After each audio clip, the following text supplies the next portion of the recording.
রাসূলুল্লাহ সাল্লাল্লাহু আলাইহি ওয়াসাল্লামকে আমরা আলেম ওলামারা যখন মেরাজের ওয়াজ শুরু করি তখন দুনিয়া থেকে রাসূলকে নিয়ে জিবরিল আমিনের সাথে সিদরাতুল মুনতাহায় পৌঁছায়া তারপরে বলে দেই আর জিবরিল আমিন যাবে না, এখন রাসূল যাবে। কোথায় যাবে? ডাইরেক্ট আল্লাহর আরশে আজিমে রাসূল উঠেছে। এবং কেউ কেউ বলে জুতাও পায়ে ছিল, অথচ প্রিয় নবী আরশে গেছে, এই পক্ষে কোনো জাল হাদিসও নেই।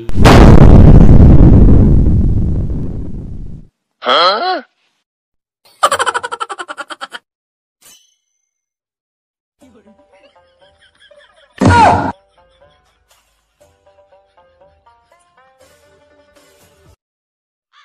Hmm?